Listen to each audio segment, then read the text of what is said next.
Desde hace más de 50 años trabajo en el campo de las llamadas nuevas tecnologías, que en su momento fueron cámaras sofisticadas de foto, cámaras de Super 8, computadoras de diversos tipos, cámaras de video, primero pesadísimas y complicadas de usar, tecnologías portátiles como la Palm o la Newton, por ejemplo.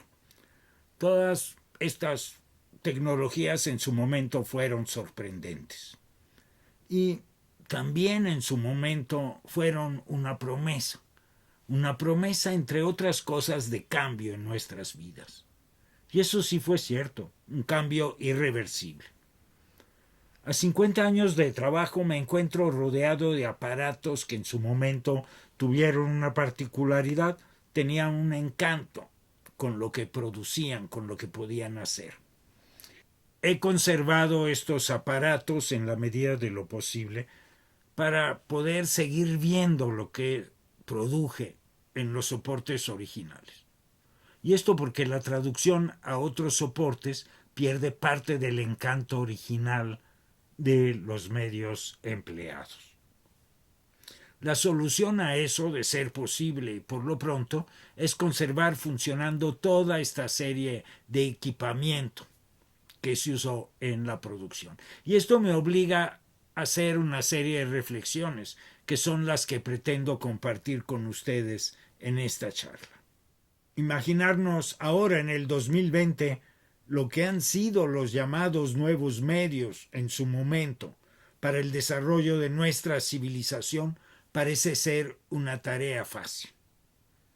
Porque usamos a diario tecnologías muy sofisticadas y que a la vez son muy fáciles de manejar. Pero reflexionamos poco sobre lo que implica usar una tecnología, especialmente desde el punto de vista de la sustentabilidad, desde el punto de vista de la reconfiguración de nuestro ser, de lo que son ahora nuestras vidas cotidianas. Estas tecnologías nos han transformado profundamente. Y en el campo del arte, que entre otras cosas es el encargado de hacer visible lo invisible a lo largo del tiempo, todo esto es de suma importancia. Siempre en el campo de la expresión sale sobrando decir que los artistas a lo largo de la historia se han adueñado de las nuevas tecnologías para hacer uso de ellas, produciendo una serie de obras que son muy difíciles de conservar y entender en el tiempo. Esto no solo por los aparatos o las codificaciones necesarias para su funcionamiento, sino también conceptualmente, ya que muchas veces su vigencia corresponde a un momento muy específico de la historia, como en cierta medida en toda manifestación artística. Pero de estas problemáticas es de lo que yo quisiera hablar a lo largo de esta intervención, haciendo referencia más bien a experiencias personales que a reflexiones sobre textos de eruditos que han estudiado este tema, el tema de la arqueología de los nuevos medios. Es decir, quisiera centrarme en esta plática con un punto de vista de productor de materiales audiovisuales contemporáneos y con un enfoque particular sobre el problema de la conservación, es decir, poder ver, poder reproducir el material en el tiempo y el problema de la interpretación de la obra de arte producida con las nuevas tecnologías. Haciendo un poco de historia, el video, a través de sus múltiples formatos, nos anunció lo que le esperaba a las artes electrónicas. Nunca antes había sido tan difícil o muy complicado poder ver unos años después el material producido con algún tipo de tecnología, por complicado o sencilla que ésta fuera. Inclusive en lo que el video estaba vigente, el video analógico, había serios problemas de compatibilidad entre los formatos, aunque más bien estos problemas estaban relacionados con la distribución de materiales audiovisuales que con problemas de obsolescencia. También la historia del video nos ha mostrado que son pocos los esfuerzos que se hacen en el sentido de la conservación. Y eso frente al caos constante de cambios de formatos no hemos tomado medidas serias para su conservación. Me refiero a los productores independientes. Y entrando un poco más a fondo en estas ideas, quisiera hacer una reseña de algunas experiencias con las que estuve en contacto en las últimas décadas y que nos muestran una diversidad de problemas a los que nos enfrentamos hoy en día para poder ver estas obras, para conservarlas en el tiempo. Incluso me atrevería a decir que a entenderlas hoy a la distancia. Mi primera relación con la computadora fue a través de circuitos lógicos, ya que estudiaba electrónica en una escuela por correspondencia. Esto a finales de los años 70. Fue hasta 1972 que me pude relacionar con una computadora de verdad. Fue una Burroughs B6700 o tal vez una 5500. El caso es que tuve que aprender un lenguaje de programación, el Fortran 4, para poderme comunicar con ella. Y esto fue por medio de tarjetas perforadas que contenían las instrucciones que en su conjunto constituían el programa de cómputo. La línea de investigación que emprendí en ese entonces de cómo la máquina puede tomar decisiones e incluso ser creativas, especialmente gracias a los procesos aleatorios, es una beta de trabajo que hoy en día sigo desarrollando con otros sistemas y con otros recursos mucho más accesibles que aquellos de esa época. Aquí, a la distancia, en el tiempo, planteo un primer problema. ¿Cómo puedo volver a generar los procesos a partir de estas tarjetas? Traduje parte de estos códigos a otro lenguaje, una especie de BASIC, para poder seguir trabajando unos años más tarde en una computadora Commodore 64 y después en una computadora Amiga. Sin embargo, la obra original no se podría reproducir ni modificar, que era el objeto original. Ahora me quedan unas tarjetas perforadas y unas hojas impresas, testigos de un proceso que alguna vez fue real. Esto le pasa a estas tarjetas, se convierten en fetiches del objeto perteneciente a otro tiempo. Solo para el que realizó el experimento y sus allegados tienen un sentido diferente, pero para todas las otras personas el verdadero sentido de la existencia de estas tarjetas queda oculto, no es evidente. Eso es lo que encontramos en los museos, una serie de objetos descontextualizados de su uso expresivo. Posteriormente, mi primera computadora personal fue una Commodore 64 que me permitió tomar ese y otros proyectos para poderlos ver en el tiempo. Con los años la problemática es parecida, es decir, el material, los datos almacenados en cassettes utilizados normalmente para audio, ahora a ni siquiera 40 años de distancia, en la mayoría de los casos ya no pueden ser leídos por la pérdida de magnetismo, y el lector de floppy, que tenía una capacidad de 120K, apenas alcanza a levantar los datos y pronto correrá una suerte similar al del cassette. Una solución puede ser el uso de un emulador que corre, en este caso, en una Raspberry Pi. Y gracias al interés en los videojuegos de una gran cantidad de jóvenes, ha sido posible trasladar una serie de códigos, claro, de videojuegos obviamente, a este emulador. Pero de ahí a que yo pueda pasar mis códigos a ese emulador en una forma fácil y transparente, hay una buena distancia. Por ahora no tengo este problema porque el equipo en sí, el hardware, sigue funcionando, pero hay problemas que tarde o temprano llegarán. Sin embargo, hay que reconocer que este tipo de emuladores son una buena solución, al menos por lo pronto. Pero, ¿qué sucederá cuando el Python, que es el lenguaje de programación que se usa, o la misma Raspberry, desaparezca? La emulación es una buena alternativa para seguir disfrutando de obras de arte creadas en plataformas no existentes. El problema de seguir disfrutando de una obra en el tiempo es un problema inusual en la historia del arte. que se empieza a plantear en el siglo XX. Pienso que no solo es un problema de los medios electrónicos, sino también afecta a gran parte de la producción artística contemporánea. Para la contemplación o el disfrute de un cuadro, de una fotografía, de una obra de teatro, de danza, normalmente no necesitamos hacer uso de ningún aditamento, a menos que se requiera ver en 3D o algún efecto especial. Normalmente no necesitamos ninguna extensión de nuestro cuerpo en el sentido maglujaniano de la palabra para disfrutar del arte.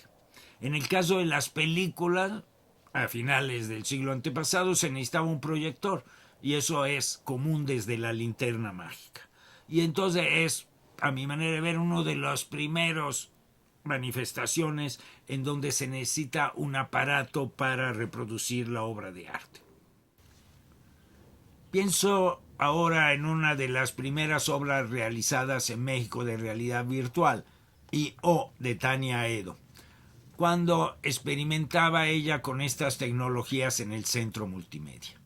No solo es una obra importante porque es la primera vez, a mi manera de ver, en México que un artista se mete a estudiar este tipo de programación.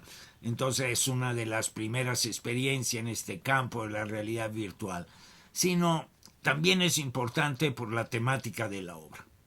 En esta obra el usuario tiene una serie de opciones en la construcción de su avatar. Esto toca una de las problemáticas más importantes del trabajo en red, la identidad. Ver esta obra hoy en día es realmente un viaje en el tiempo. Si pensamos en un cassette de audio, por ejemplo, que hasta la fecha podemos fácilmente escuchar, han pasado 60 años. Y en el caso de estas obras de realidad virtual, han pasado poco más de 2 décadas y no son visibles en su estado original. Realicé una obra en el Centro Multimedia, una instalación que se llamó Pasos, que en realidad fue una adaptación de una obra previa que era muy complicada de mostrar. Una programación realizada en Amiga Vision, que era un software de teoría para kioscos interactivos, corriendo en una Amiga 1200, que era una computadora de esa época, que controlaba un reproductor de Laserdisc, lo que implicó hacer un video y mandarlo a transferir al Laserdisc en Atlanta. Pero esta adaptación, que para poderse ver ahora necesita una Mac con sistema operativo 8, se ha vuelto otra vez obsoleta. Realmente lo único ahora a la distancia, después de 25 años, que se puede apreciar de esta obra es la parte gráfica, es decir, las impresiones. Y este es el caso también de la abundante producción de CD-ROM. Pero, ¿qué ha pasado con toda esta producción realizada en CD-ROM que ya no es posible ver en las computadoras de ahora? Solo han pasado 15 o 20 años. Y ahora yacen en estantes, cajas o en libreros. Se convierten en objetos fetiches, testigos de una época en donde creímos en las promesas que nos hacía la nueva tecnología. Un mundo más limpio, más sano, con un acceso rápido a la información. El formato del CD-ROM es un claro ejemplo de las promesas no cumplidas de la tecnología. Si decíamos que el video anunciaba este problema de obsolescencia y de incompatibilidad de formatos, el CD-ROM fue todavía más claro en mostrar esta problemática.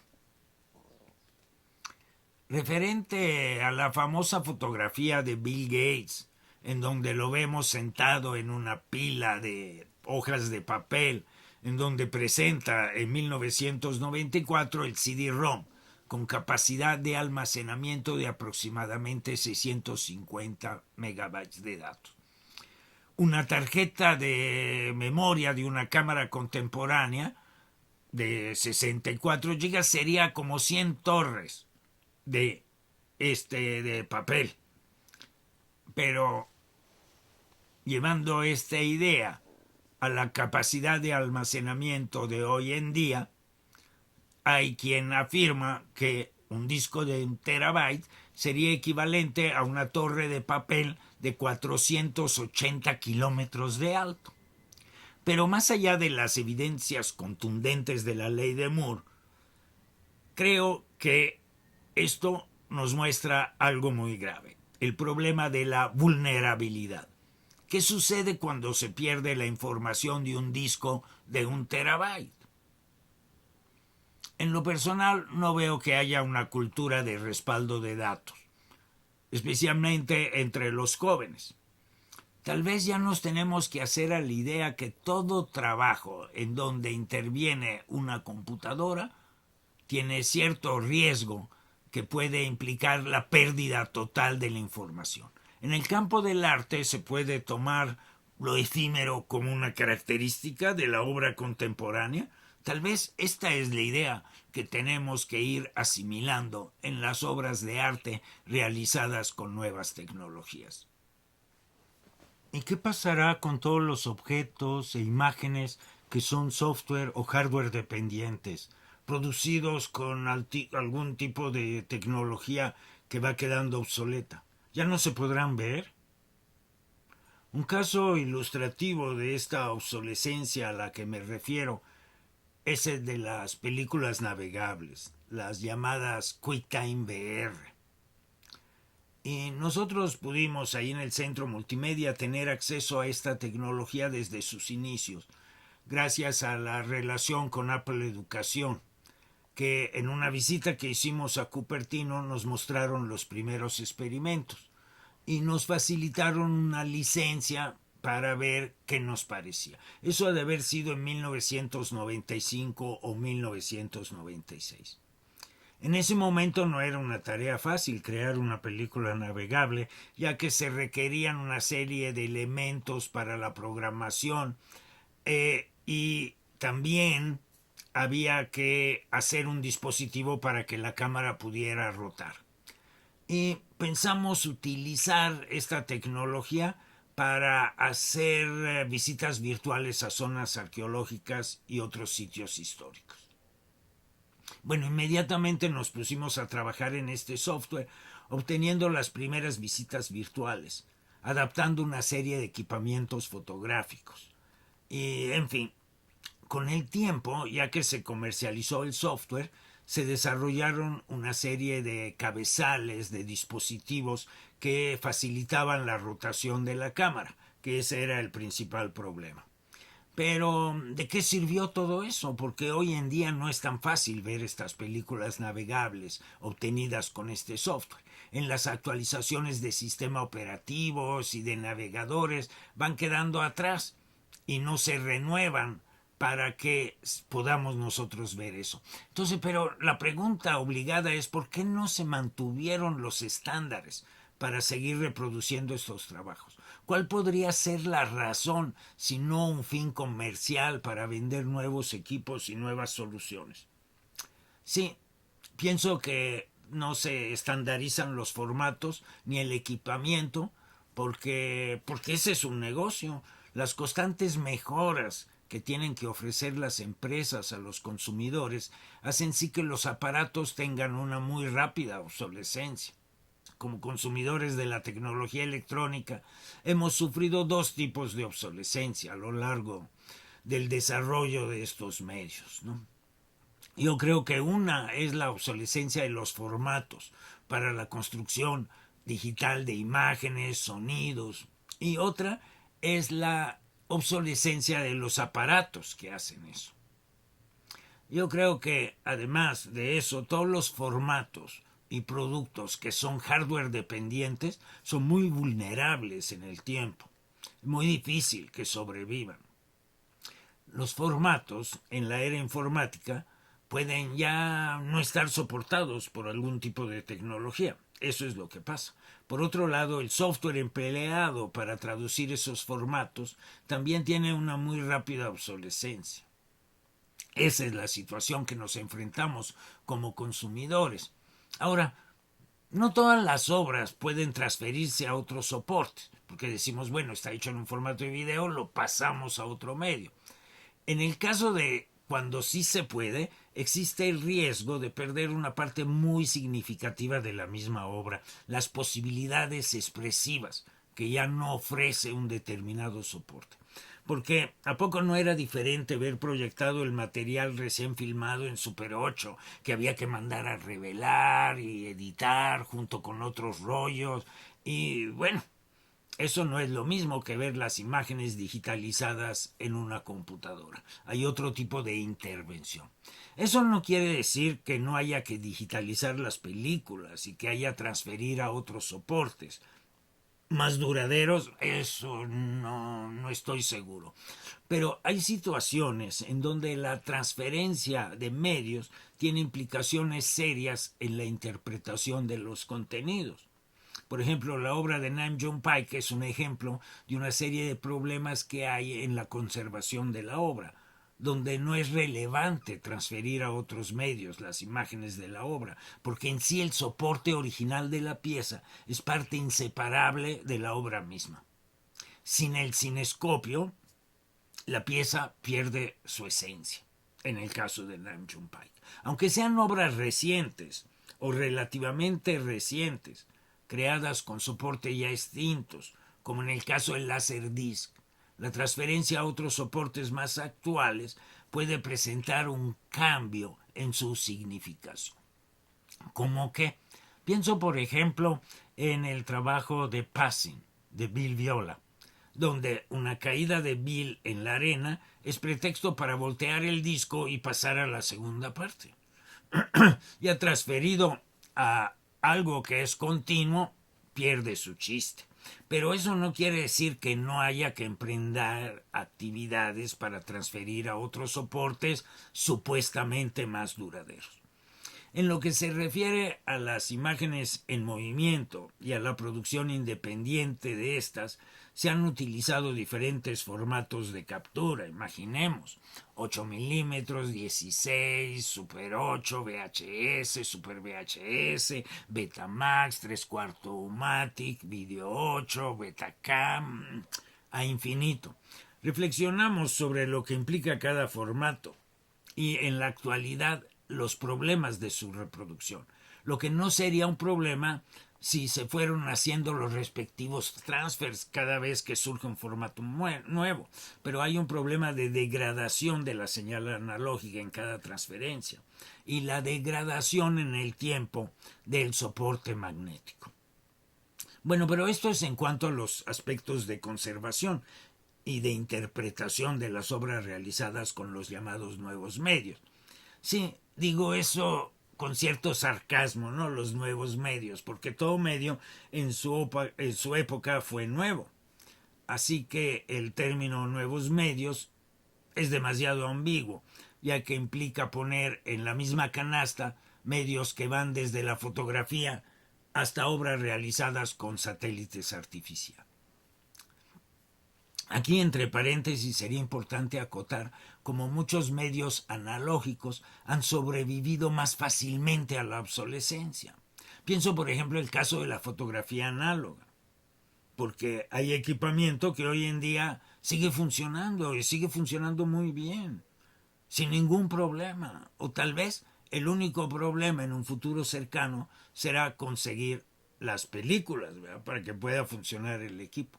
Pero mientras que la obsolescencia de las cámaras digitales es impresionantemente rápida. Por eso mismo la construcción de los equipos no requiere de materiales duraderos, porque la tecnología no va a estar presente tanto tiempo en el mercado como la equivalente análoga. Entonces las cámaras eran muy sólidas, ahora son de plástico. Pero aquí también surge una pregunta. ¿En qué momento caímos en la trampa de las promesas de la tecnología? ¿Fue poco a poco, sin darnos cuenta? Parece ser que pasamos de un siglo a otro con una idea diferente del consumo tecnológico.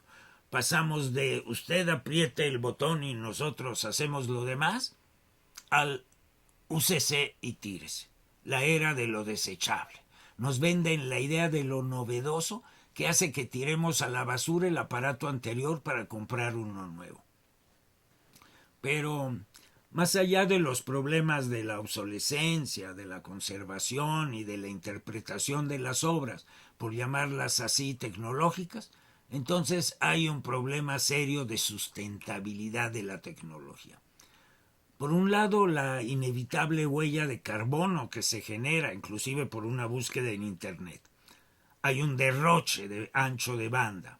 ¿Y qué decir de la huella de carbono generada por la fabricación de miles de millones de aparatos que en poco tiempo son inservibles? Ya hoy encontramos una cantidad enorme de desechos tecnológicos en los lugares más remotos del planeta. Y fuera de él, pensando en la basura que estamos dejando alrededor del planeta. Sí, porque hay todo tipo de desechos tecnológicos, teléfonos celulares, baterías, satélites a la deriva, en fin. A manera de recapitulación, creo que los problemas de las tecnologías digitales en el campo de la producción audiovisual gira alrededor de la distribución, conservación y conceptos de obsolescencia que hacen difícil su reproducción en el tiempo. El principal problema que se antepone a las tecnologías digitales con respecto a las analógicas es la idea de que se necesita contar con un aparato y una configuración de información para poder reproducir el material. Es decir, no lo podemos ver a simple vista. Y creo que son urgentes iniciativas para rescatar la información e interpretarlas, porque si no va a haber un hueco en la historia de la expresión, si no vamos a poder ver todas estas obras. Reflexionemos ahora sobre la problemática del arte en red. Todavía es una forma de expresión mucho más vulnerable, tanto por intervenciones externas como por la permanencia. ¿Qué va a suceder en el tiempo? Es decir, si alguien muere y tiene una página de internet, que ya no se va a apreciar las obras que están allí en la red.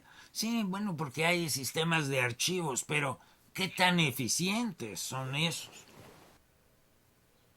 ¿Qué va a suceder en el tiempo? Pensemos, por ejemplo, en el año 2160. ¿Se podrán apreciar las obras realizadas con los nuevos medios?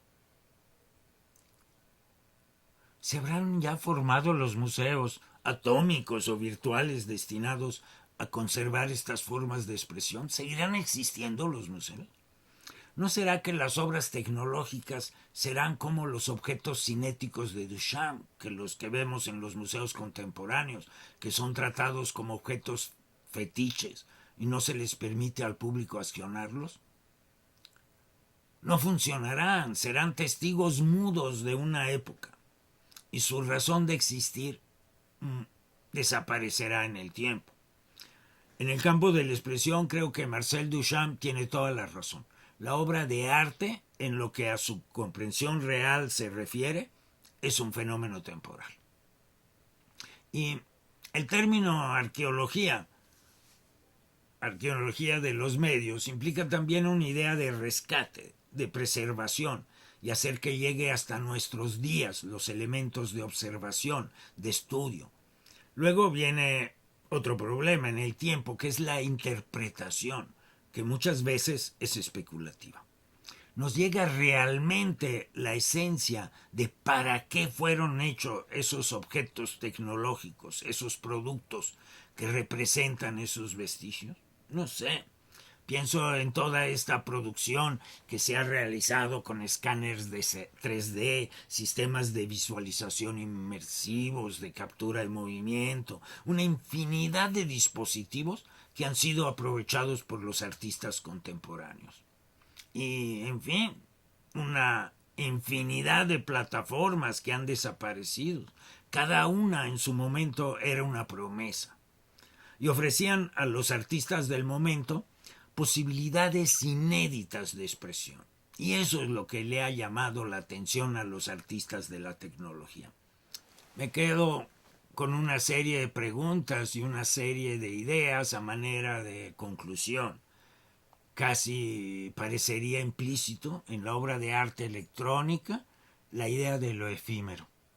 Especialmente si nos alejamos lo suficiente en el tiempo, podemos ver cómo su duración fue de pocas décadas, cuando con tecnologías rudimentarias, como por ejemplo la empleada en las pinturas rupestres, permitió que la obra llegara a nuestros días después de más de 10.000 años.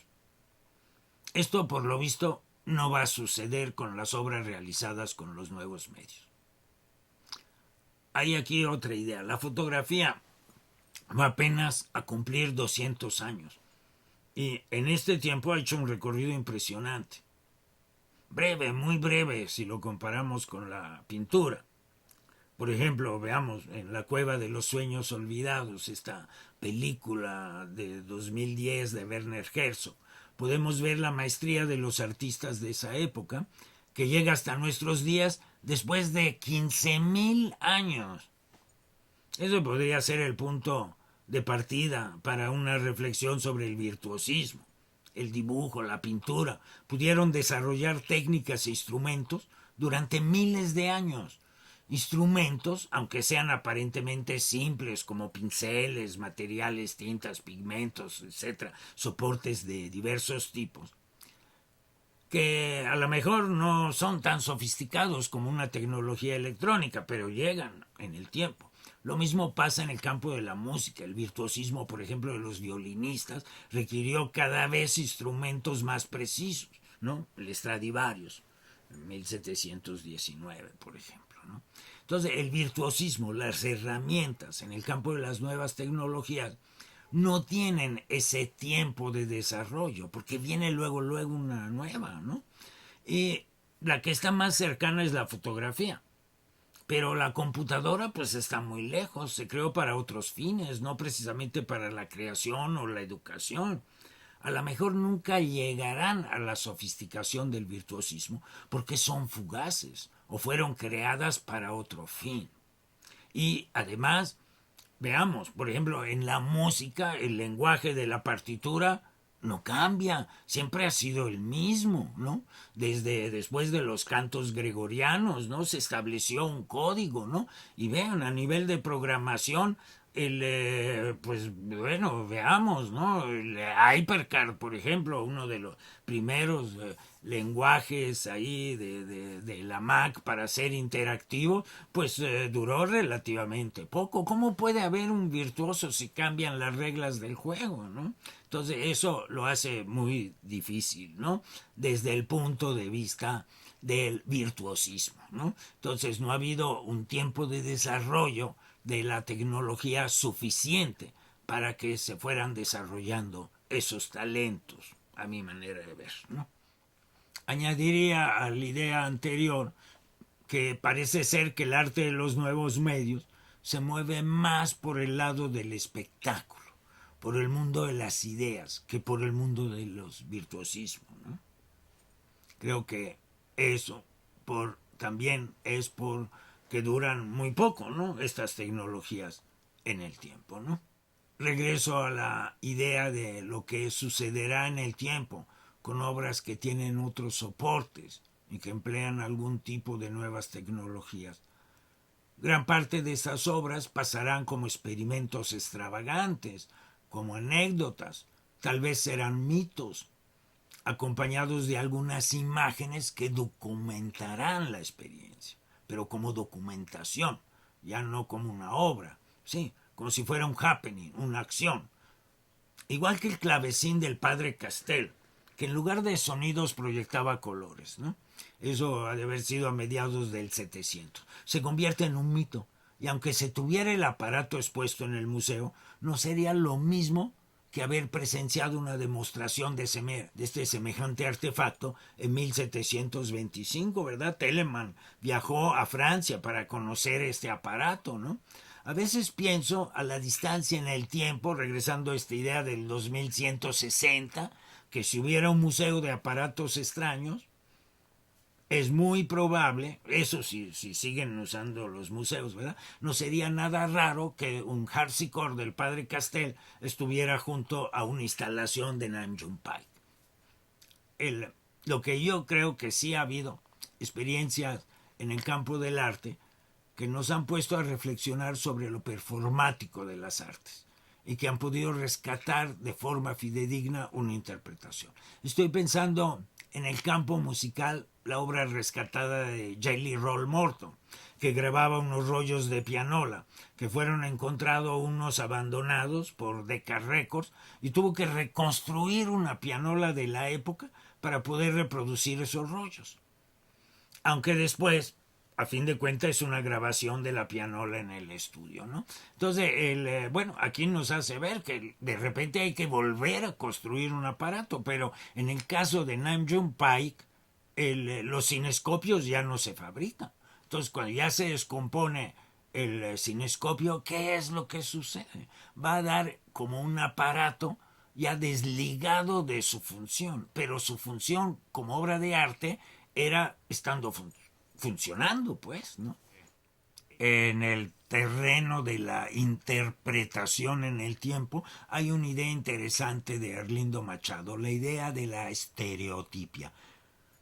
Y creo, él dice que la obra de arte, claro que se refería a la gráfica por computadora, a la distancia en el tiempo, tal vez en 1000 años, los críticos la pueden ver como obra de un solo autor, ya que tenemos a nuestro alcance las mismas herramientas tecnológicas que dan las mismas posibilidades en la imagen. Pero ya a manera de conclusión, creo que las obras en el museo están desligadas de su función original. Y vuelvo a preguntarme, ¿y qué pasará con todos los objetos e imágenes que son software o hardware dependientes, producidos con tecnologías que van quedando obsoletas? ¿Ya no se podrán ver? ¿Se tienen que transferir todo a otros medios? Esto me parece imposible. Pero si no lo hacemos, cerraremos la posibilidad de que algún investigador en el futuro, digamos otra vez en el 2160, por ejemplo, pueda asociar algún tipo de producción tecnológica de carácter expresivo con algún fenómeno contemporáneo. Tenemos que tomar esas decisiones ahora. ¿Qué conservar y qué no? Y eso es muy peligroso, porque no lo podemos ver con la mirada del futuro, lo vemos con la mirada de ahora. Después de todo eso, surgen varias preguntas. ¿Quién es el responsable de conservar estas obras? ¿Es del artista? ¿Es del Estado? ¿Qué hacer para que esas obras sean visibles y comprensibles en el tiempo? ¿De verdad hay que conservar todas las obras? ¿O de plano hay que hacernos a la idea de que la obra tecnológica tiene una corta vigencia temporal? De que estas obras son efímeras. Sí, porque los nuevos medios nos han cambiado nuestras ideas sobre muchas cosas, han reconfigurado conceptos como de comunidad, de historia, de espacio, pero definitivamente también impactan en nuestra idea del arte. Y tal vez la idea de lo efímero, del fenómeno expresivo, es la que va a prevalecer en la mayoría de las obras relacionadas con estos nuevos medios. Por otro lado, creo que es importante referirnos a estas obras como experimentos, como gran parte del arte de mediados del siglo pasado a la fecha, porque se trata de ensayar con las oportunidades expresivas que cada uno de estos medios ofrece a los artistas. Y esta característica es muy diferente del arte tradicional. Tal vez el camino de la experimentación se da más porque no es el camino del virtuosismo. Probablemente no es un problema de talento, sino es más un problema de ver las oportunidades expresivas inéditas que cada una de las tecnologías empleadas ofrece. A mi manera de ver, el principal problema que enfrentaremos como humanidad en el futuro es discernir sobre si el objeto rescatado tiene un valor estético, expresivo, o es una manera de hacernos ver una solución en el tiempo de cierto tipo de necesidades. ¿Será la obsolescencia y lo efímero el precio que tenemos que pagar para que la obra contemporánea sea ubicua, colaborativa y las otras características que nos ofrecen las nuevas tecnologías?